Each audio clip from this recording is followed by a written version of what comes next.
because it's still asking. It's going to ask for a code to come in the building, so I'm gonna check, keep my eye out in the building as we have our presenters as well. Thank you everybody for being here. I'm hoping to set up the Thank you Dee for being here. I'm sorry I haven't met our Vietnamese interpreter. What's your name? Kindly introduce yourself. And yeah, cool. I am BC. My Vietnamese name is New, and so I'm here to offer interpretation in Vietnamese and English. Thank you so much. We will. Thank you. Nice to meet you. I hope I say your name BC. BC, the two letters. Thank you, Miss BC, for being here. Thank you, Dee, for being here. Thank you, Miss Carol. Thank you, Miss Mabuba. And most especially, thank you to our speakers, Miss Alina and Miss Delma, for being here for the presentation and workshop. This workshop has been sponsored and facilitated through our the Rio Grande Casino funds, and as well as New Mexico Asian Family Center in partnership with their community. My name is Chet from New Mexico Asian Family Center. I'm the Ending Gender-Based Violence Coordinator. My position and my role is specific to domestic violence and sexual assault. I'm going to defer and pause for a bit, and hopefully we can get the interpretation as well started. I apologize for not pausing, and we're as we navigate through being both hybrid and being online. BC, I think the interpretation function is not setting up, right? And I think Chat is going to set up in a few seconds. Oh, okay. Sounds good. Thank you.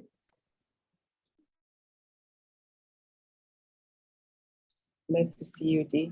It's been a while. I think last year we collaborated. I know, for the vaccine workshop. Nice to see you again.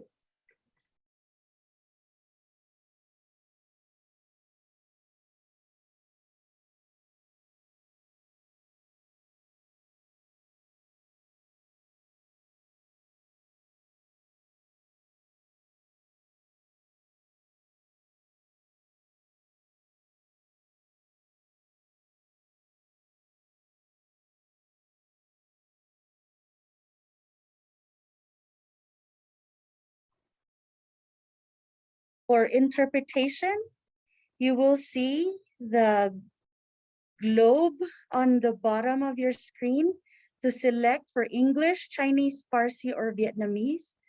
We have also been mindful about this, so hopefully this is accessible to everybody that is here today, especially for our community members. Kindly give a thumbs up if you're able to access that globe, or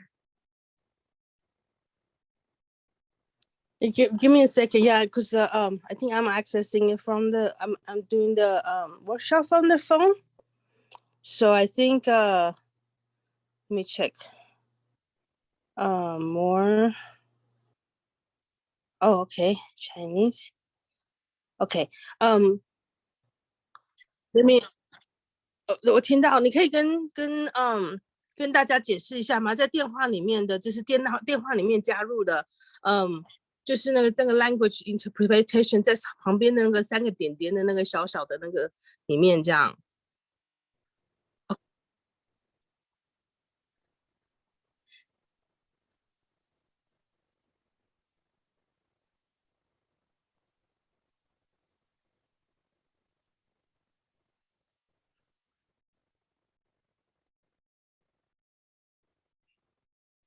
I hope to get started. I apologize for the delays we're having. This is our first of 3 workshops for the year. Thank you for your patience and for your kind help.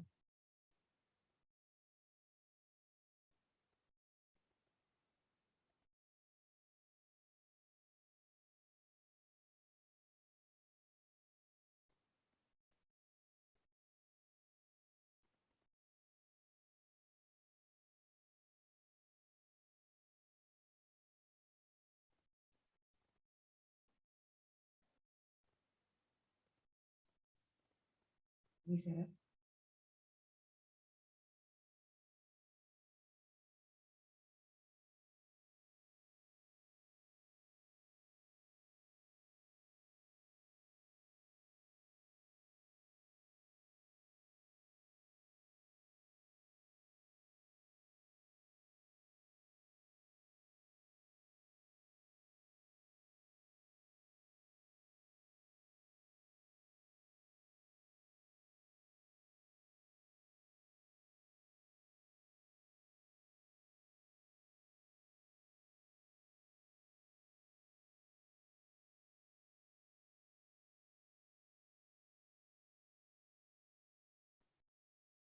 Thank you again and welcome to the financial workshop with New Mexico Asian Family Center. We are joined today with Elena from Resolve and Delma Madrigal from Bangkok Burque. I'm hoping to introduce both speakers and have them also discuss parts of the programs that they're going to offer our community. I want to thank the community for being here and for being able to adjust with both the hybrid and the online.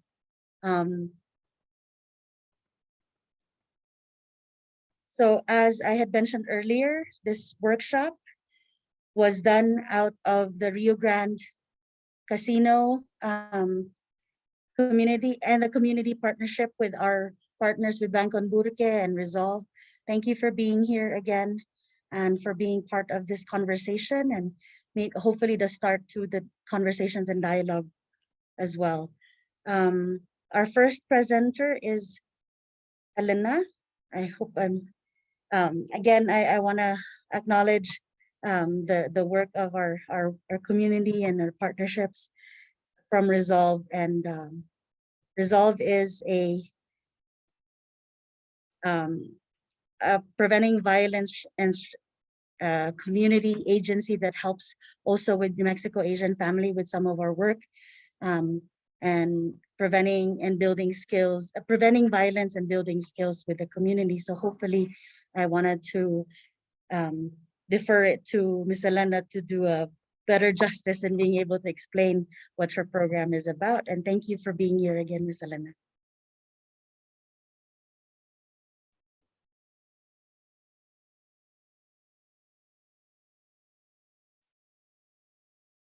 Thank you for having me. Sorry, I want to ask one question. Am I waiting for interpretation or is it simultaneous? Simultaneous. That looks like. Great. Yes, thank you for asking. I think it's set up now simultaneously. Okay, great. Thank you. Thank you for having me. Again, my name is Alina Scheim. I'm the director and an instructor with Resolve. We are really happy to collaborate with the New Mexico Asian Family Center. We just did a workshop with staff just a few months ago and are excited to continue that collaboration and serve the community. So I'll tell you a little bit about our program and a little bit about myself, and then move into talking about some of the themes that are related to this work that I think are the background of it, and then close with a little bit more detail about the program. So Resolve, as Checha said, is a nonprofit. We teach violence prevention, and the way we think of it is as comprehensive violence prevention. So we talk about it as two wings of a bird.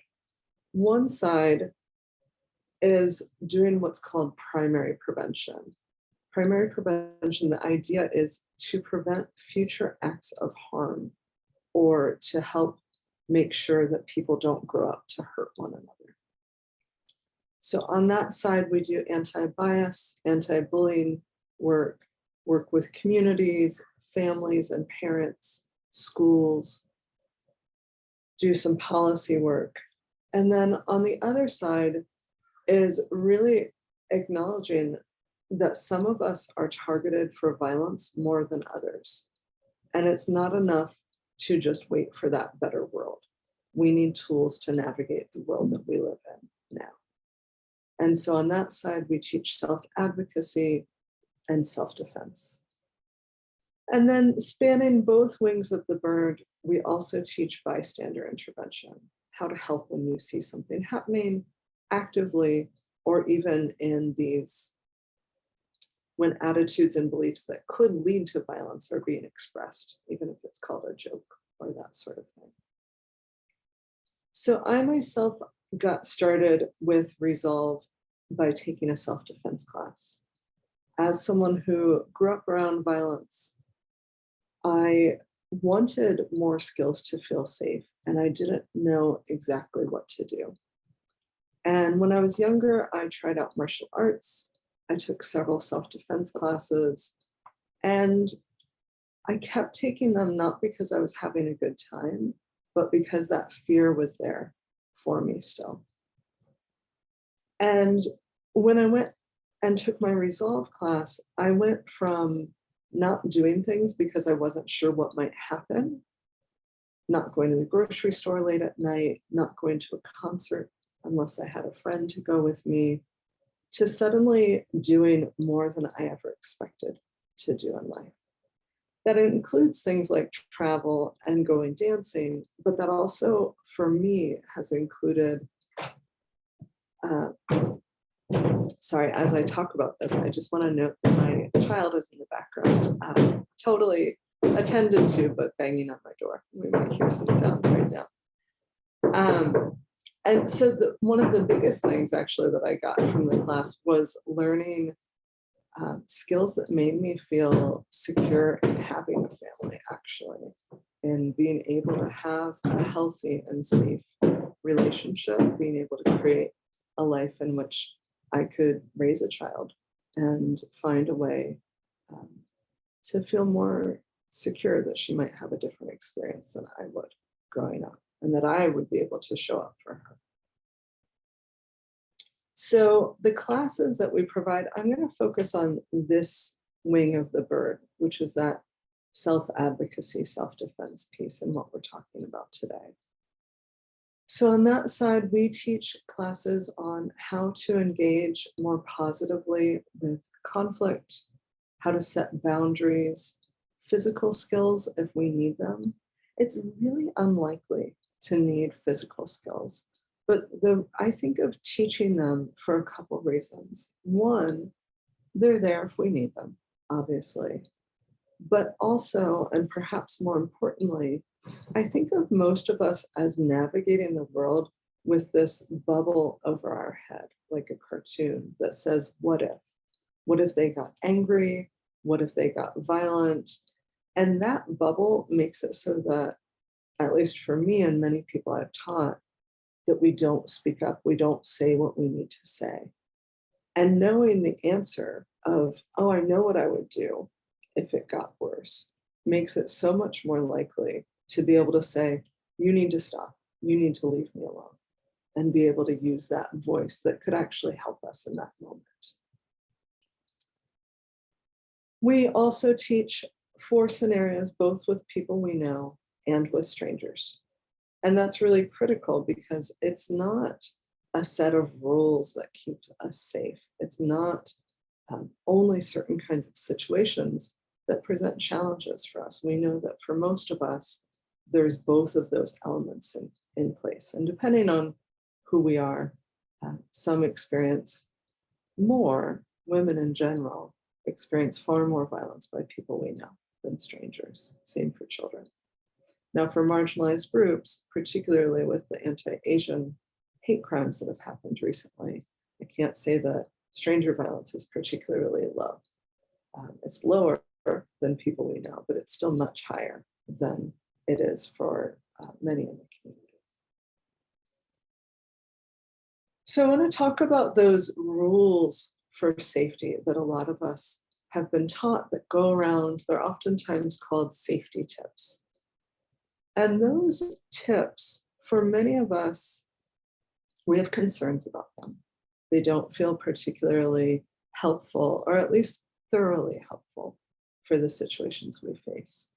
Many of those safety tips include things like, don't go out by yourself, don't go out late at night, don't go to that neighborhood, don't wear that short skirt, don't drink, etc., etc. Carry a weapon, carry mace, whatever. And we could go on and on with that list. And it tends to shift depending on who we are. Women are oftentimes, and younger girls are given a certain set of safety tips. Children are given a set of safety tips. LGBTQ people are given sets of safety tips. People of different racial and immigrant backgrounds are given safety tips. Older people are given safety tips. people with disabilities, right? But there's a few core pieces about it when we look at all of those safety tips together. The first is simply that they don't work. For many of us, we followed those tips. We made our lives very narrow, and it didn't keep us safe. It didn't stop violence from happening. The second is that it's not realistic for a lot of us. Some of us have to work late. Some of us work third shift. Some of us live and work in those neighborhoods that we're advised to avoid. Some of us do jobs that do put us more at risk. And that's what we need to do in order to have money for our families and for ourselves. And so what it oftentimes ends up doing is, rather than keeping us more safe, it makes us more fearful. It does what we call victim blaming. It makes it feel like it's our fault if something happens to us, rather than placing the blame on the person who did the violence, which is where we know the blame belongs. And it also increases bias and oppression. We know that racism, sexism, homophobia, xenophobia, all of these things contribute to violence. They make violence more likely. And what this safety advice oftentimes says is, just dig in a little deeper and then you'll be safe. And what we know is that that's not true. And finally, what I'd also add to that is it makes it seem like violence is an individual problem. It's either the problem of the victim who experienced this, the person targeted, or maybe it's the problem oftentimes of the person who did violence when they're painted as having a mental health issue or something like that that drove them to do that. That's rarely the case. So if we think of it as an individual issue, we will only have an individual response. And in order to have a community in which violence happens far, far less, it takes all of us. It requires us addressing racism and sexism and homophobia and xenophobia. It takes all of us figuring out, why are some people growing up to do harm to one another? So we don't use safety tips at Resolve. We use more of what we call a toolbox approach. So figuring out both, how can we, again, going back to that wings of the bird, how can we create a climate in which violence just happens far less? But also, how can we have a set of skills, not you have to do this all the time, but a set of skills that we carry around with us that we can use as different situations come up. Now, speaking about that piece of, some of us are targeted more for violence. And I think that's really important to acknowledge, because that safety tips approach makes it seem as though everyone experiences violence equally. And so if some people don't experience violence as much, it must be because they're doing something right. Instead of looking at, some of us are targeted more than others. And this is tied to societal power. This is tied to the idea of who is more likely to be able to report without fear of deportation, without fear of being mistreated by the police or whoever else they are reporting to. It also relates to who's more likely to get a response, who's more likely to get anything resembling justice. Justice means different things to different people, but we all know that when we tell someone we want to be believed, we want there to be an adequate response. We want people to try to find a way to make sure that this won't happen again. And depending on who we are, that varies. And unfortunately, we in this room, those of us who have more experience with marginalization, are not the only people that know that that varies. People who want to do harm, who want to target others, know that that varies. And unfortunately decide to target people based on that. And I think, again, I'm not saying anything that's new to those of you who are here, but I think it's important to acknowledge when we say, this isn't our fault. It is not our fault if we have experienced violence. It is not our fault if we're being targeted. It's not our fault if we have to figure out, if we feel compelled to figure out how can we feel safer in this world, because it's happening more. And it is a societal problem. It's something we all need to be addressing together. Similarly, we all have different barriers that come up when it comes to how do we take care of ourselves? How do we speak up for ourselves? We've all learned different messages when it comes to conflict in general and to violence specifically. And just how to be in this world, right? How to be in this world so as to have easeful relationships. So I think of one socialization of hearing things like, you have to be kind, don't kick your little brother there, be nice to others, make sure to serve your brothers and father first, right? Those kinds of messages. And those are great messages. It is good to be kind. It's not nice to kick your little brother between the legs if he's just bothering you. But what we know is that those same messages come up for us when we're being threatened or being hurt, of thinking of someone making me uncomfortable and me going, oh, I don't want to get up, I don't want to leave, and make them feel bad. Right? Instead of thinking, you know, how dare they threaten me? How dare they make me feel unsafe?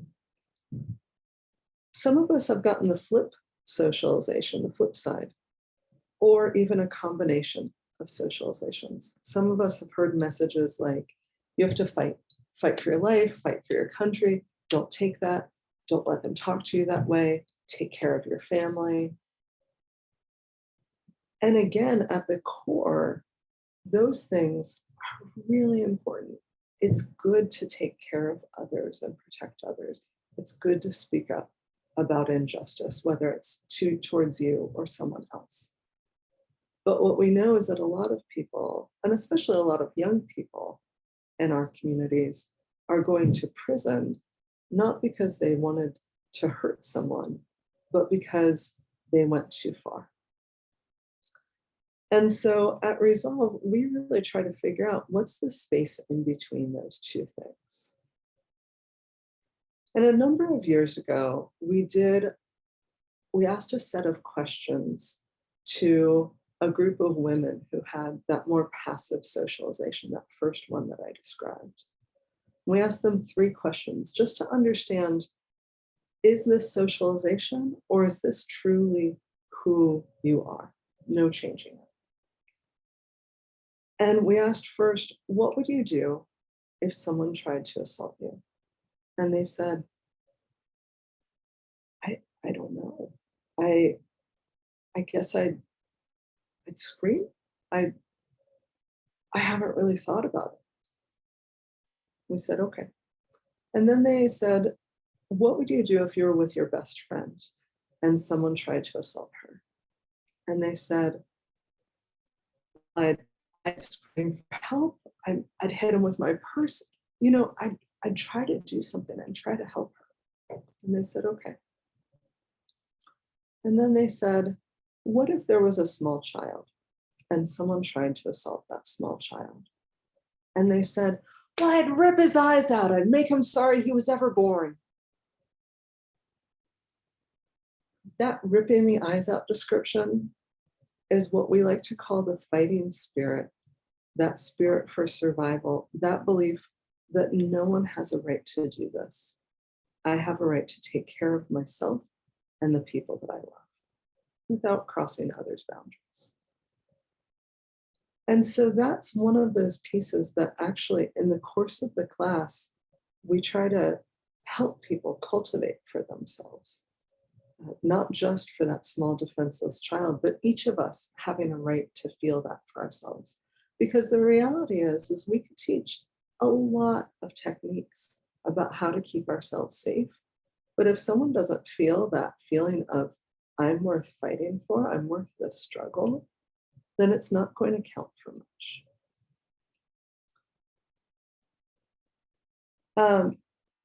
So that, I would say, in general, is something we all explore. Is what messages have we received about conflict?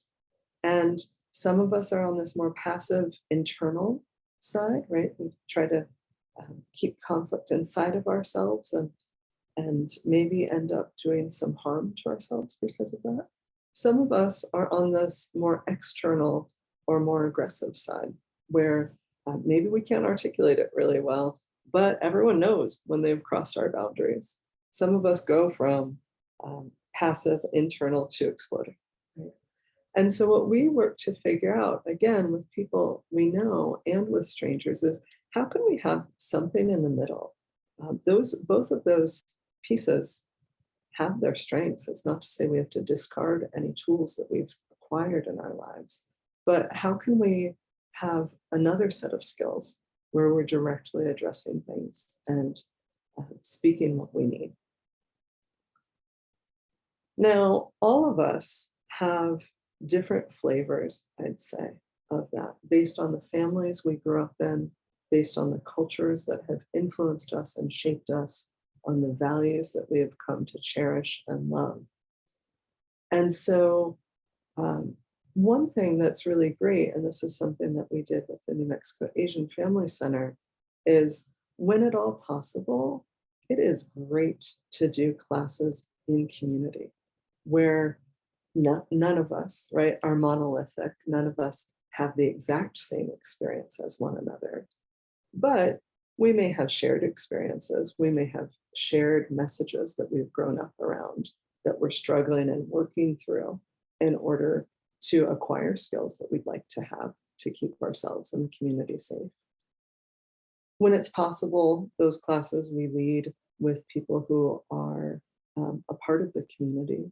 We had one of our coworkers, Leah, who is Asian American as well as European American in her background, leading the class. And that's always great when we can do that.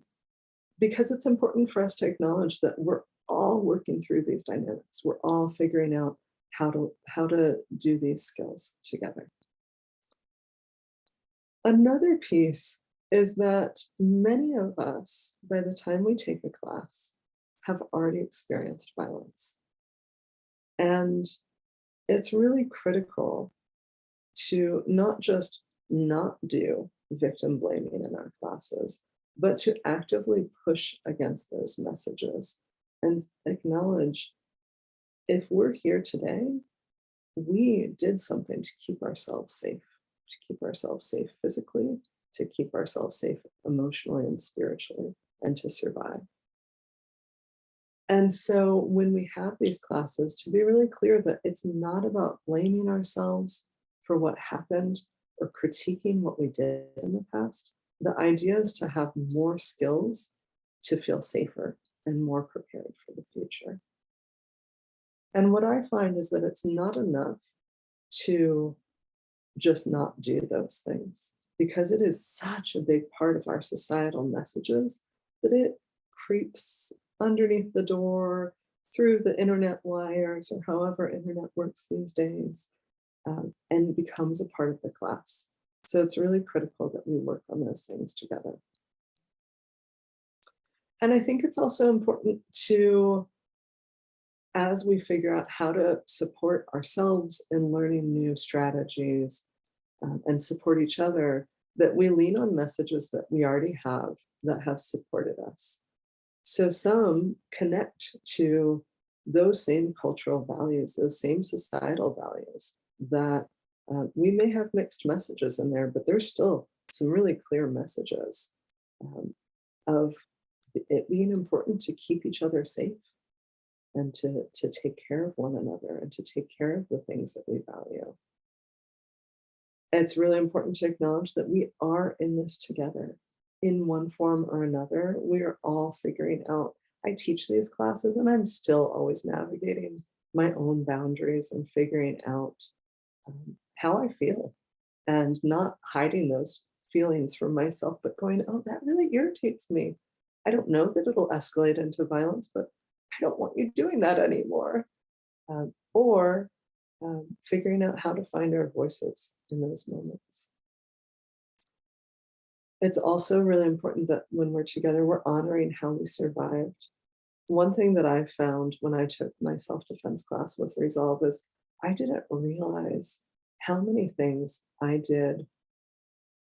I don't want to say right, but how many things that I did that protected me, that diminished the amount of abuse that I experienced, that connected me with help, that made me feel strong in my body and spirit.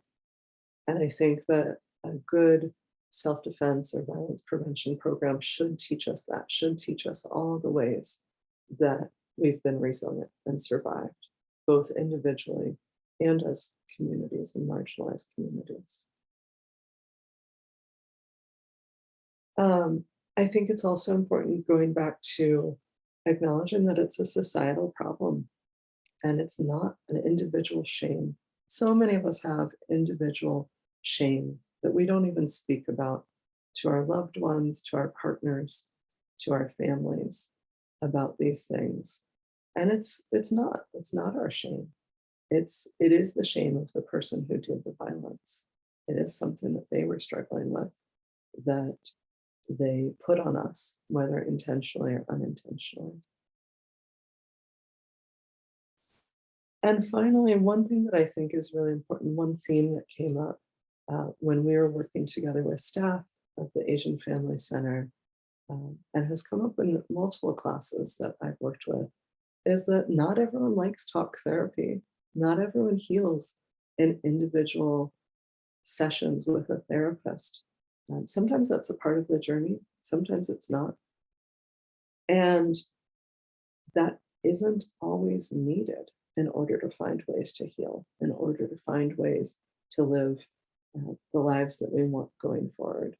I myself, it's not necessarily a cultural taboo for me, but it isn't productive for me, talk therapy, the way other modalities have been for me. So just acknowledging that that's not always the path. And sometimes those group sessions, sometimes things that we do with our bodies and practicing behaviors are more helpful than just talking about feelings. Or it's a combination of the two. So in our classes, and this is leading to the offering, is that in our classes, we do role play scenarios. So we have at least 2 instructors in every classroom. We have someone like me, i.e. typically a woman, who leads the class, teaches the majority of the information, shows students what they're going to learn, and then practices it and coaches through those scenarios. I and instructors like me really get to be the emotional support and help students when they feel stuck or uncertain about what to do. The other instructor does a lot of the same pieces as I do, teaching, supporting, but oftentimes also plays the role of someone who's crossing boundaries, whether those boundaries are verbal or physical boundaries. And what's helpful about that, again, through role play scenarios, is that students can get to see the realism of that threat or of that boundary crossing or of that assault, and in a positive, successful way. Most of us, without any training, don't have the responses we'd like to have in these moments. And so by working on that in the moment, I like to joke that we don't really have like a rewind button in real life. And in our classes, we do. We really get to pause and go, is that effective? Is that making things better or worse? Right? And then get to change the response as needed to something that is more effective, that is more of how we'd like to respond in those moments, that is more grounded and speaking from our power rather than from our fear. I'm thinking what else I want to say about those role play classes. Oh, one thing that's really helpful to know is that adrenaline is a thing. So we all experience adrenaline. Adrenaline is our body's response to fear and danger. It's part of what keeps us safe. Adrenaline can be things like our heart rate pounding, breathing, either feeling rapid or shallow, hands shaking when we're adrenalized, dropping keys, pens, etc. I like to talk about those horror movies where there's a woman, she's running from Swamp Thing, she's always wearing high heels, and she drops her keys, and you're like, just get the keys in the door. And I like to say that's one of those few realistic things about those movies is that it's true. Our fine motor skills go down when we're adrenalized. Now there's some benefits, right? It's really easy to talk about adrenaline and difficulties with adrenaline. It's difficult to think clearly, et cetera, et cetera. But there's also advantages of adrenaline. It makes us stronger. It makes us faster. If you've ever heard stories of older women suddenly being able to pick up cars off of little kids, there's no way she could have done that before or after. It's adrenaline that makes us that strong. If I'm being chased by a saber-toothed tiger, which I like to joke happens to me all the time, if I'm running from a saber-toothed tiger and I twist my ankle, I don't want to be like, oh, just give me a second, right? I need to be able to keep running. Ultimately, I may hurt myself worse, but that inability to feel pain, as some people have described, when they have been hurt in an adrenalized situation, can keep us safe. Getting more powerful can keep us safe. Even that compressed thinking, that inability to have expansive thinking is really good, because I think of, I can take forever making decisions. But if I'm in a burning building, I don't want to be like, I could try to put out the fire, or I could run out of the building, or I could try to put out the fire, right? I need to be able to make that decision very quickly. Now, sometimes that means that the decision that we make quickly in that adrenalized moment isn't the one that we want to have, want to do. That is why we train. It's a long way of saying that is why we train with adrenaline in our bodies. And we like to look at it as riding a bike or learning how to swim. If any of you know how to do either, I can probably guess that you didn't learn it by reading a book, or that even by attending a talk like this. You had to practice, right? If you swam, you had to get in the water. You had to get down to the deep end. If it was riding a bike, the training wheels had to come off, right?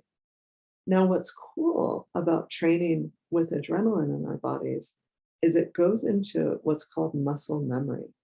So I haven't ridden a bike in a very long time, but I can tell you that if someone handed me a bike now and said, you need to get downtown, I wouldn't go, oh, it's been a really long time. Do you have some training wheels? Right, my body would remember. It might be shaky for the first couple of blocks, but it would remember. The skills are in there. And when it comes to self-defense, that's really cool, because most of us don't want to train every week for the rest of our lives just to feel safe. And I think that's important, and that it's possible to have a short class where we learn those skills and they're there for us to draw upon.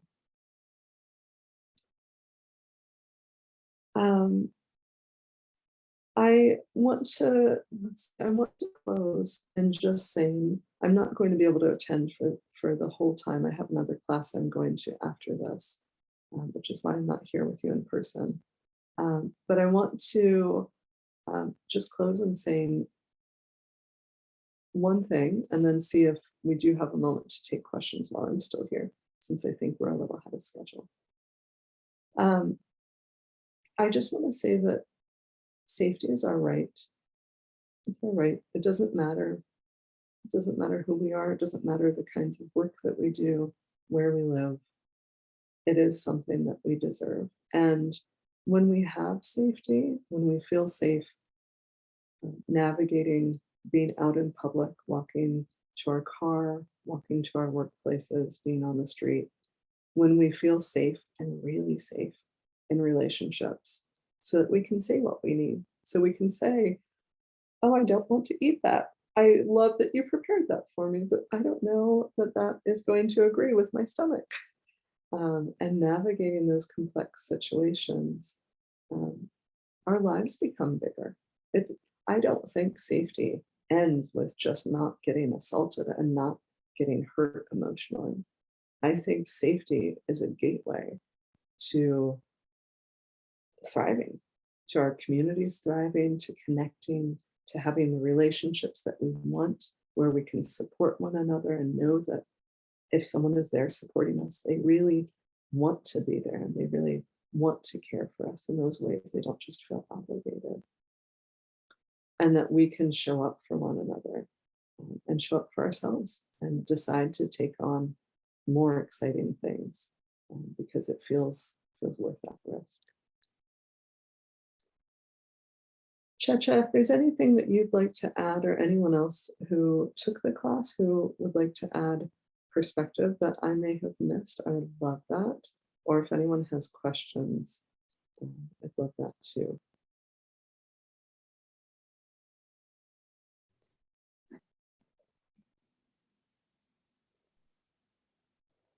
Thank you, Elena.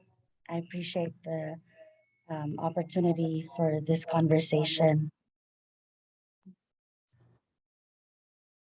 Our conversations with New Mexico Asian Family Center is beginning, but continuing to happen for safety. And if anything that we hope to have is for everybody to reach out if there's anything that needs any help or any class they're interested to attend, including for Resolve and the many things that they can offer for classes. As a participant of the classes, I have received very many tools in my resources and my toolbox to use for safety.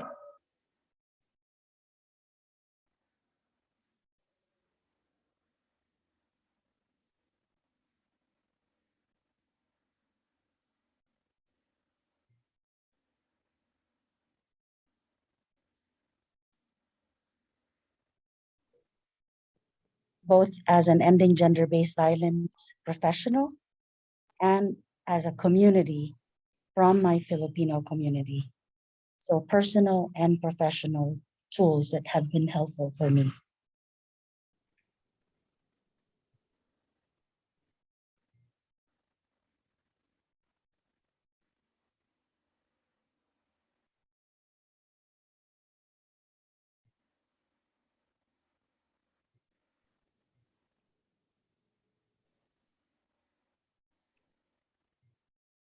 So again, I want to acknowledge and thank you and are grateful to Elena and her team for offering this tool and resource.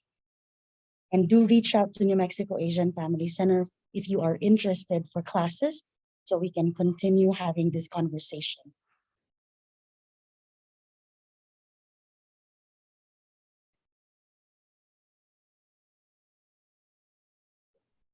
And thank you, community, for being open to being here and having this conversation as well.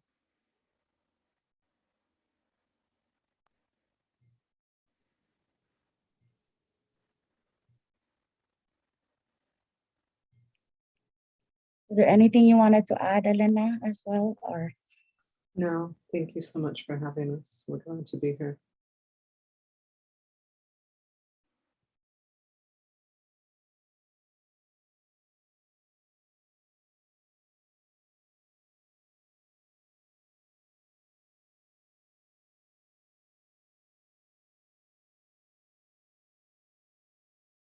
Again, thank you, Ms. Elena, for being here and the Resolve team.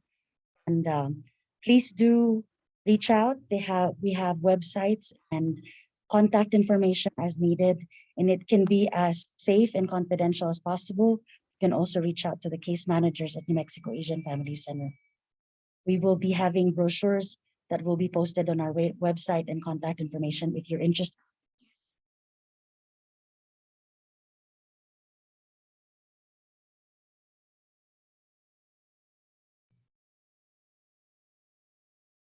And the resources that they have to offer.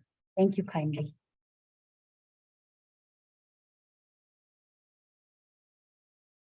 We will have a 5-minute break and we will move forward. Next presenter, Delma. Thank you, Elena.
Thank you everyone for being here. And I want to introduce Ms. Delma.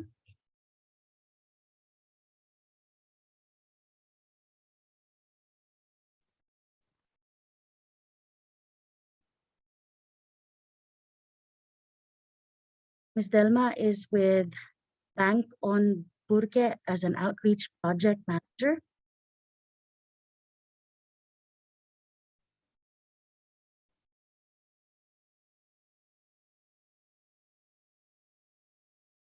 And what she has to offer us are the information on the Bank on Burque that is available for all community members.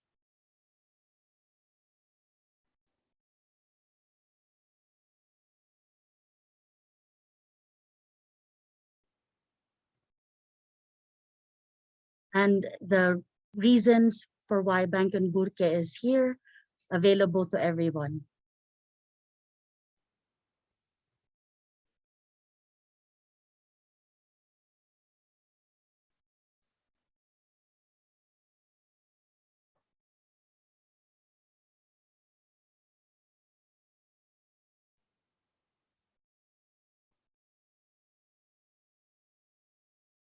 Just a show of thumbs up. Is everybody able to hear Delma?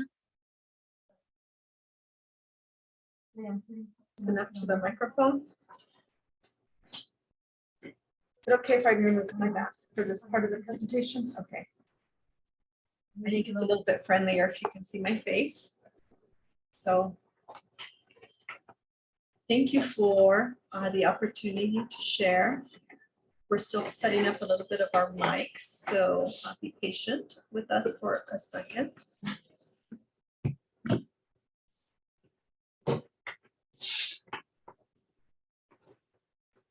How's the volume now? Can everybody hear? Can we see a thumbs up? Everybody good? The interpreters can hear. Perfect, thank you. So if you go to the next slide.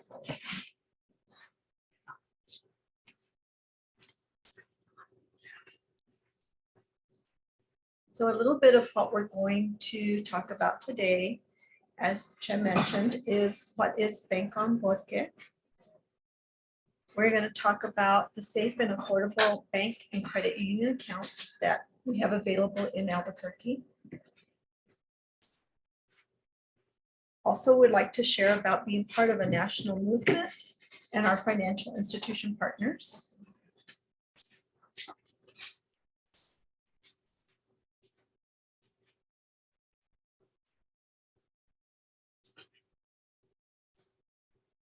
And at the very end, we're going to talk about how to find this information on the website. I'm going to share a few things with all of you. I'm going to take a pause real quick. Somebody is raising their hand. Okay. iPhone. What? Do you have a? Is there a question?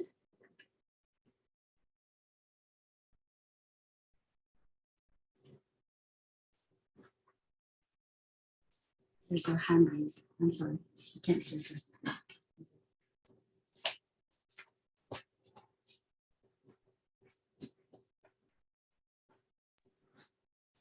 her. Somebody had a question. May you kindly, if there's any questions, kindly just raise your hand or put it in the chat box for.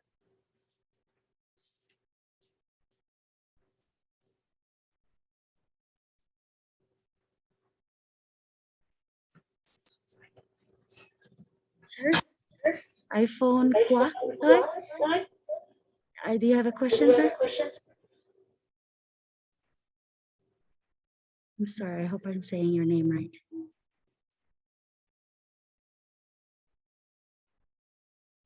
Okay.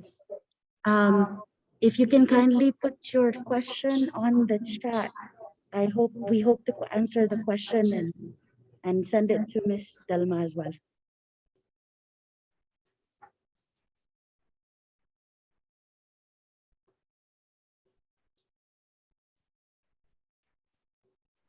Okay, are we good to go? Okay, perfect. Thank you. So next slide, we'll talk about what is Bancom Burque. And I'm just now seeing that one thing is different on this slide. So Bancom Burque launched in June of last year, not this year.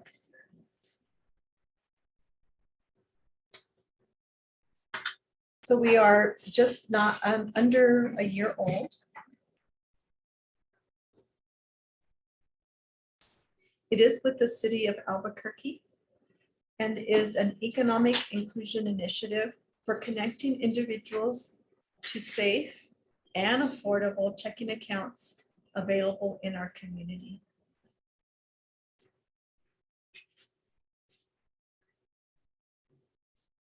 Still on the back slide, the first slide, the other slide, there we go. So we do want to ensure that there are low cost, no overdraft, no surprise fee, bank and credit union accounts available as an option for unbanked and underserved individuals in our community.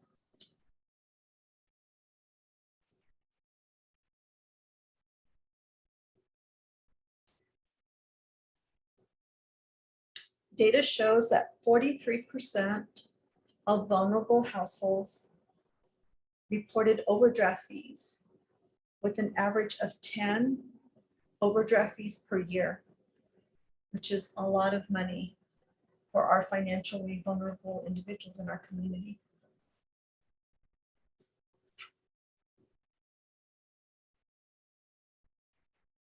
And points to how important this project is for our community.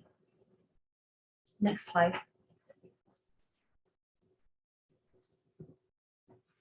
Next one.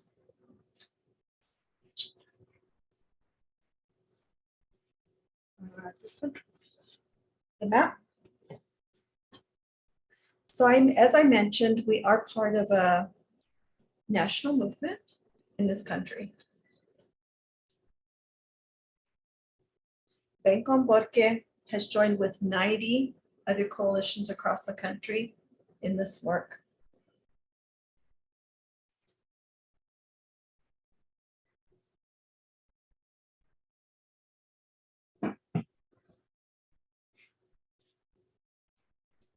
So if you're interested in seeing more information about this work and the accounts available nationally for family that you may have living in other states, please visit this website.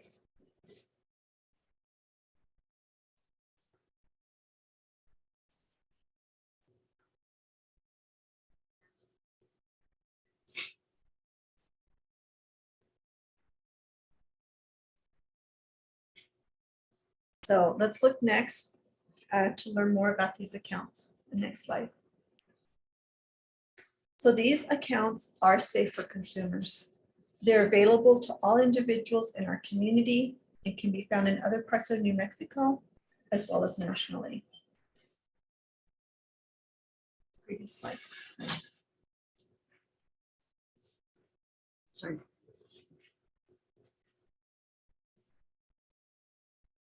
Excellent. So these accounts, like I said, are available to everyone in our community. We are part of this nationwide movement for increasing financial stability and safety with these accounts.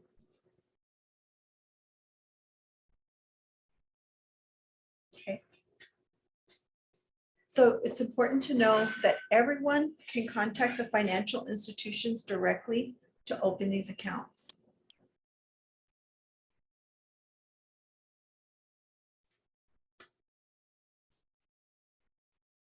So these accounts are geared towards low to moderate income individuals and families, but there is no income requirement.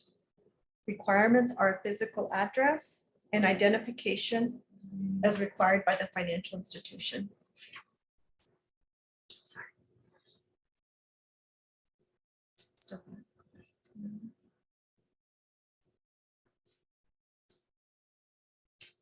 Back one more.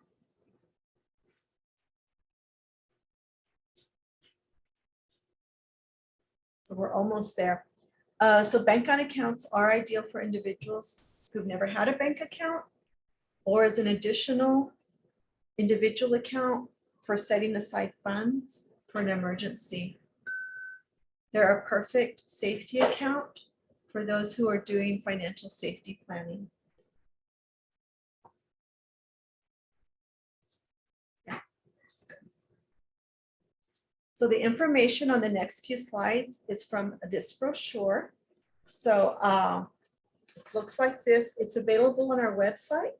Our guests here do have access to the brochure, and it is available on the website, and it's available in Vietnamese and Chinese.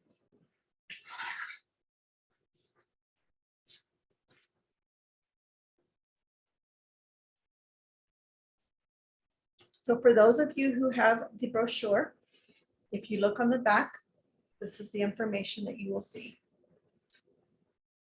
Go ahead and go to the next one so you can see it in the other languages. So right now you're seeing it in English, but the next slide, we're going to be able to see it in Chinese.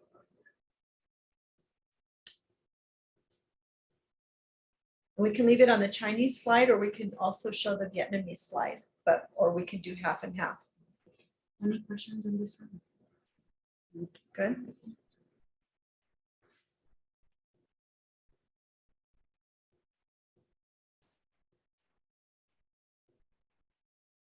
So the core features of these accounts are that it is a checking account. It's typically checkless.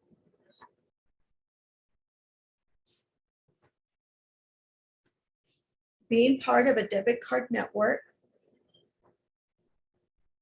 Low monthly maintenance fees. Here it says $10 or less, but all of our accounts here in Albuquerque are $5 or less.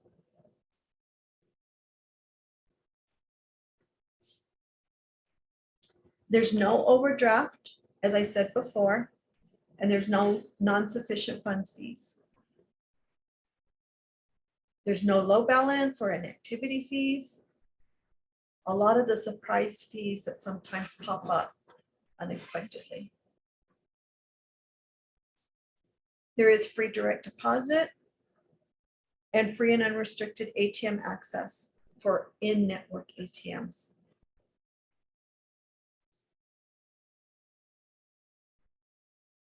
So please note that seal in the bottom right of the screen.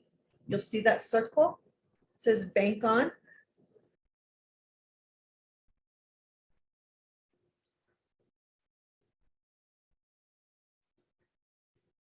All of these accounts must have that seal because, as you know, many banks and credit unions have several accounts,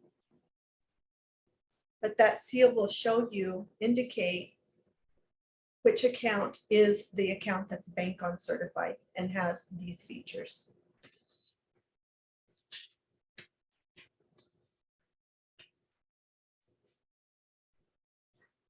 Okay, good. So as you got to see on the brochure, we'll have those features on the back. So now if you open up your brochure, you're going to see this information that's up on the screen. So some of these features, what that means is you can save money, no more high fees to use check cashing services. For example, a 3% service charge to cash a $1,000 check results in losing $30.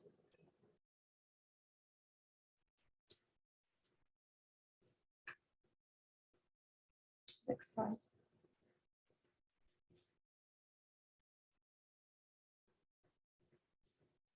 No surprise fees is another one. With a bank on account, there's no overdraft charges, no insufficient fund charges, no dormancy, no inactivity fees.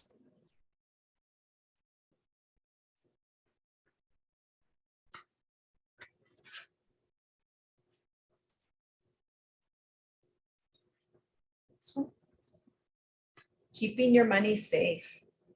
So cash can be easily lost. Access to an ATM when a branch office is not open helps with having only what's needed on hand. Also, without a safe place to deposit money, People without bank accounts are more likely to be victims of crime because they often carry large sums of cash or keep cash in their homes. These accounts help you to keep your money safe and keep you safe.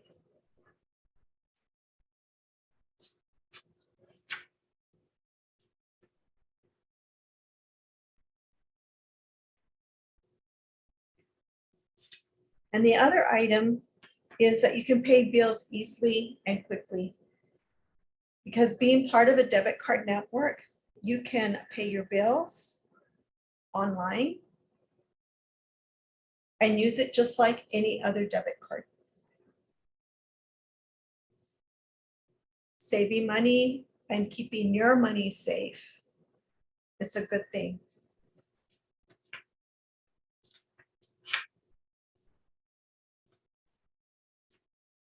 So how to get started, right? In the brochure here on this side are some instructions on how to get started. First, see a list of banking of the checking accounts available and choose a Bank on Burque bank or credit union partner that fits you best.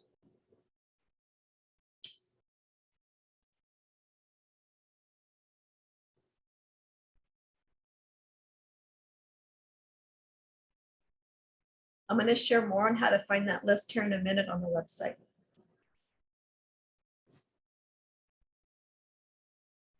Next, calling the bank or credit union you've selected with any questions and even calling more than one to compare.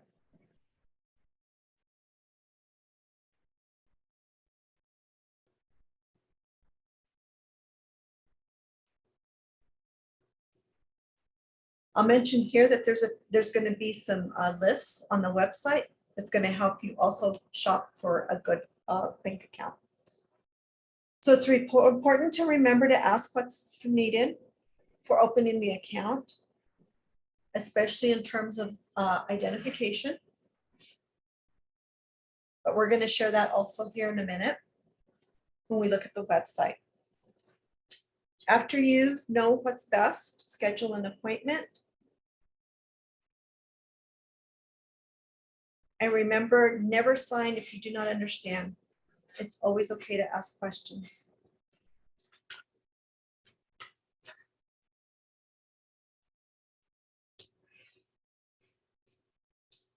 Again, all this information is available in Chinese and Vietnamese on this brochure.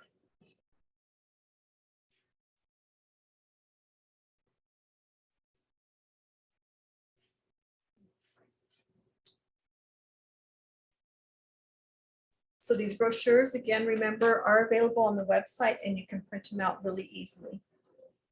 Everyone is welcome to print out, and we do encourage you, please share with others who can benefit from having this information.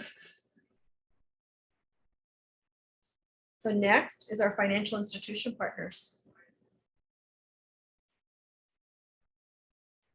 We did not include that in the brochure because we're adding more financial institution partners, and we will constantly be updating the website.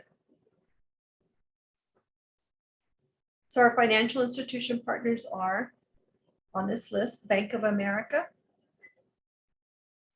and the name of their account is listed in blue. We have Chase and First Convenience Bank.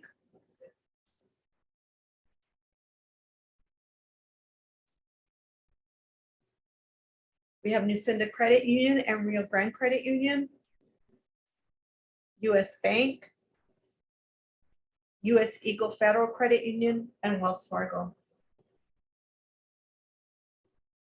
We have 5 banks and 3 credit unions right now. We do anticipate having more. So now I'm sure you want to know how to find out more information. So let's look at a little bit about the website.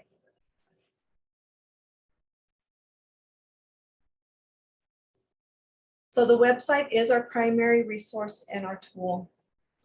Website features include click,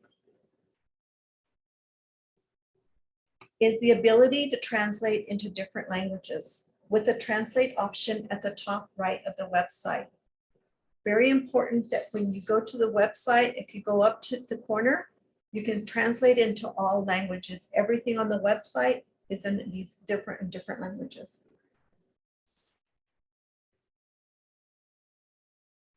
Also, we have the easy to print brochure, which you guys we talked to, is also available in there in English, Spanish, Vietnamese, and Chinese. We also have a video with how to navigate the website. It is in English only at this time. And we have a Google map that shows the branch locations. So if location is important, you can look at the Google map that we have on there. Next. We also have charts that I mentioned just a minute ago. We're going to look at that have the account features, the language access, and also the alternative identification that is accepted.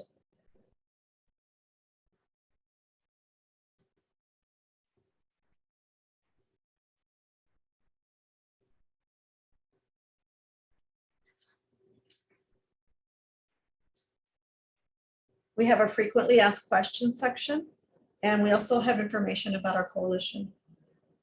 So we're going to take a look next at the language access and alternative identification charts. So these can be found on clicking on that middle tile that said certified accounts and features. This is what it will look like. So there are 3 charts on this page, and we're going to look at the first one, which is the account features. If you go forward, we can see it in other languages. As you can see, it can be translated into other languages. This first chart lists the account features, such as monthly fees, minimum opening deposit, minimum age, and other requirements.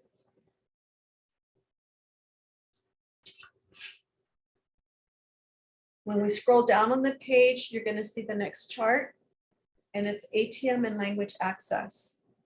So if we go to the next few slides, you can see it in other languages.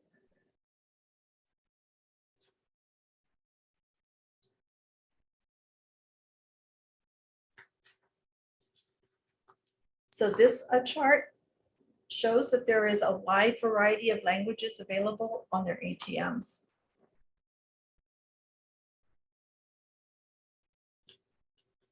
I do want to stress that there is out-of-network ATM fees. Those are fees that can still happen. So if ATMs is important to you for being able to take out money or deposit money, look at the bank or credit union website to see where their ATMs are at and how many they have.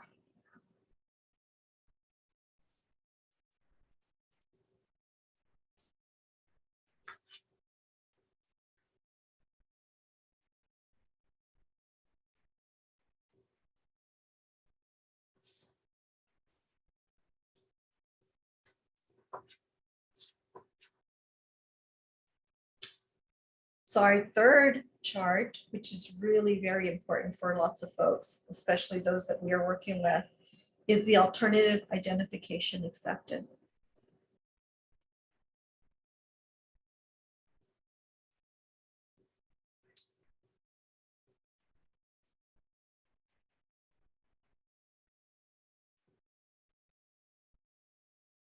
So individual taxpayer identification numbers, also referred to as ITINs, are accepted at some institutions in lieu of a Social Security number.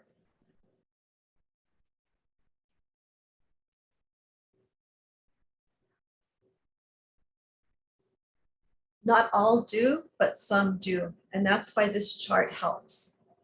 You can also see other identification that they accept. Consular identification cards, employment authorization documents, school IDs, and other information or identification. Please always ask to confirm with the financial institution what other identification you can bring.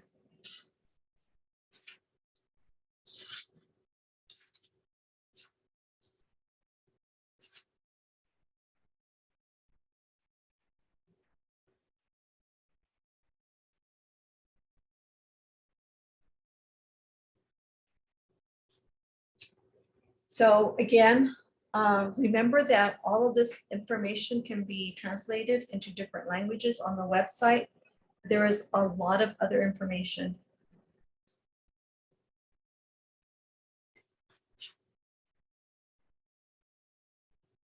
So my presentation this concludes my presentation for today. The website link is up on this slide. And I'm sure you can get it from Chef, for any of this, any of the information. We are going to leave brochures here. I'm also going to leave a list of the accounts here. And something separate from Bank on Burque, but another service that I want to make sure that you guys are aware is about an eviction prevention legal clinic. I will be leaving information here. Also have it in Vietnamese and Chinese. They do have translators that can help with helping those who may be looking at eviction and how to prevent that. There will be conversations with attorneys, one-on-one meetings.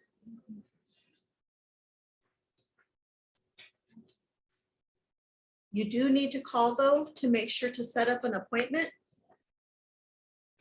It will be in person at El Centro de Igualdad y Derechos on 4th Street. Those brochures will also be available here, and you're welcome to copy and send out to everyone as well.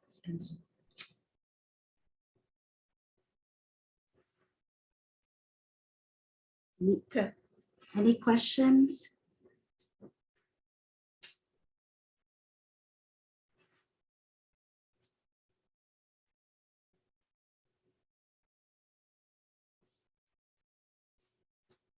Thank you again, Ms. Delma. This is Chet. And So we're going to be on screen together here.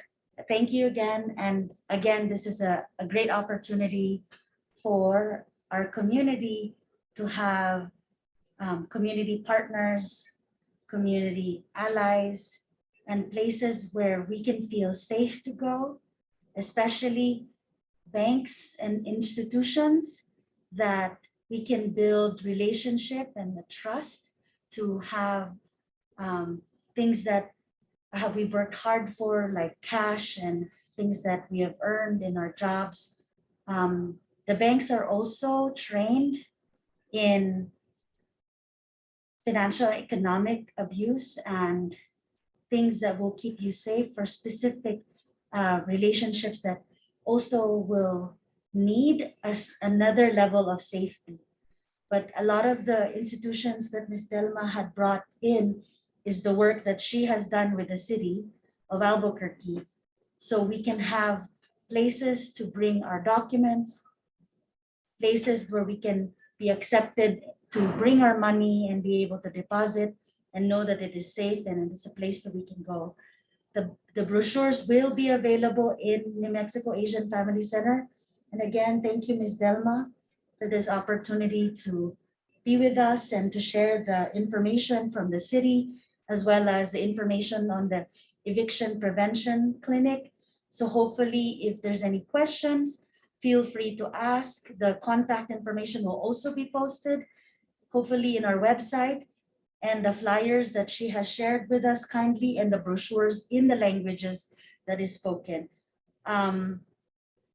Please know that the documentation of Social Security is no longer a barrier for us to be able to open an account with the Bank and Burque account. So hopefully that will be another resource and tool for us to use in the community. And please share with family and friends that you feel would be helpful for them as well. So thank you again, Ms. Delma, for this Yes. opportunity, and hopefully more conversations with the city and for the community to have this resources and the network that we have and the friendships and the partnerships and the allies that we have in the city and the community. Yes, and please let me know. I'm happy to always come back to have more conversations and more sharing. This is very important work in our community, and I look forward to working with you more. Thank you again.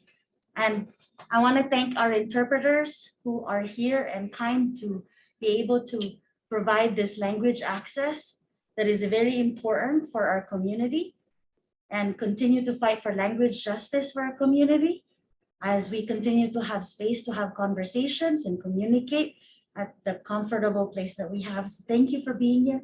Thank you, community, for coming. I know you're very busy, and thank you for finding the time. You work hard, and you work hard as moms, as sisters, as aunties. And so thank you for being here, and titos and uncles and dads and moms. So thank you so much for being here. And we hope that you can share the information that we've shared here with New Mexico Asian Family Center.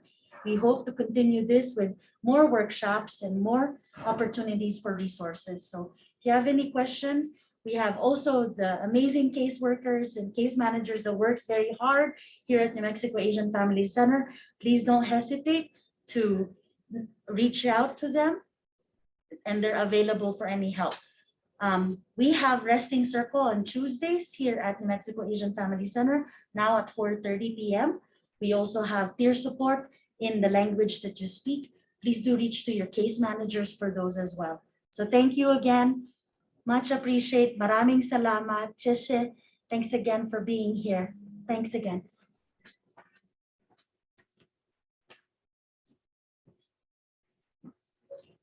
Shout out to.